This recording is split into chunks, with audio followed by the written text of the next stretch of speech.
Happy Friday, ladies and gentlemen. Welcome back to each and every one of you.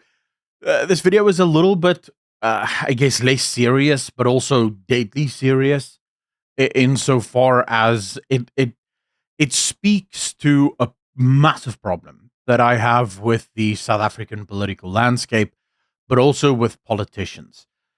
As a person, I believe that principles, and specifically having principles, even when they're not popular, is incredibly important. The thing is, principles is far more than just believing X, Y, or Z, or believing that this is bad and this is good. Principles is something that cuts through the heart of every single thing that you do. My main problem with politicians globally, this is not just a South African problem, but globally, I have a huge issue with politicians and their severe lack of principles. And oftentimes, whenever I speak about this, people will say, what are you doing? The DA is our only answer to the ANC. We should not be criticizing them. And I reject that fundamentally. I do agree with you. The DA is, at this point, a lesser of evils versus the ANC, but that does not render them immune to criticism. I criticize because I want them to be better. It might be hard to believe this, but I do the exact same thing with the ANC. The only reason I don't believe that the ANC will change is because, ideologically speaking, they are without principle, at least good principles. The one thing I should give them is that insofar as their bad principles are concerned, they're incredibly consistent. Even watching the country burn, they will not veer away from this sort of mentality. And I mean, it's made me very unpopular in the past because I refuse to just go with what's popular, right? I refuse to just accept this is the most popular opinion, and I'm just going to hold this opinion because it doesn't get me in trouble.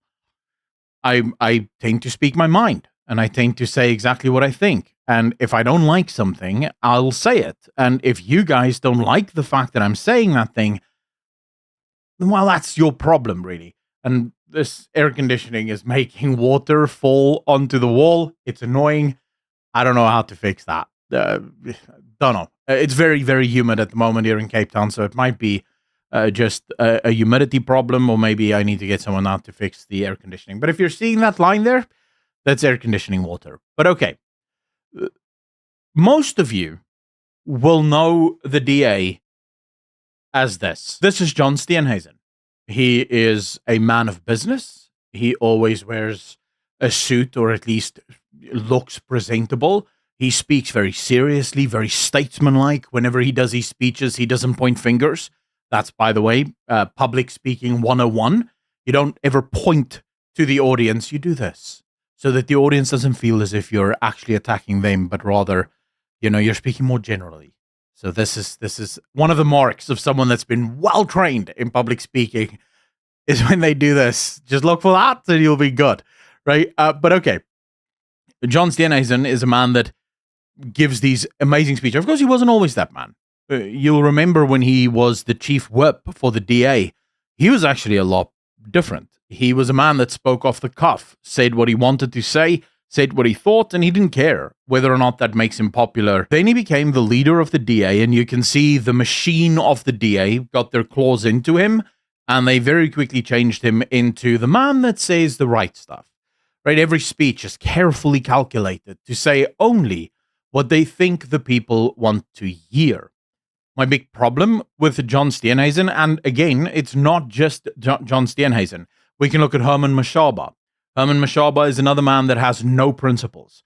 This man spent the first, I would say, 6 years of Action SA preaching of a non-racial South Africa. He set up Action SA as this party that doesn't care about your race. Instead, it's going to go for merit. And then in 2024, he got handed one of the biggest defeats in his party's short-lived history, and he immediately pivoted. I don't know if you guys remember, but he was on Biz News, and he said that he's not joining Parliament because he has work to do. The work in question, becoming Julius Malema light, and effectively realizing that if he wants any sort of power in South Africa, he's going to have to start playing the racial games. I hate that. I hate that from politicians. Here's John Steenhuisen, a man dressed to impress, although here he's a bit more relaxed, but speaking on business, the way that you expect a politician to speak. And here's John Steenhuisen. I don't know what he's doing here, quite frankly. I don't know what he's doing. Genuinely, seriously, honestly, I have no idea what the hell I'm watching here. Here's my issue with this. He is white. Now, this isn't a value proposition. I'm not saying white politicians are better than black politicians.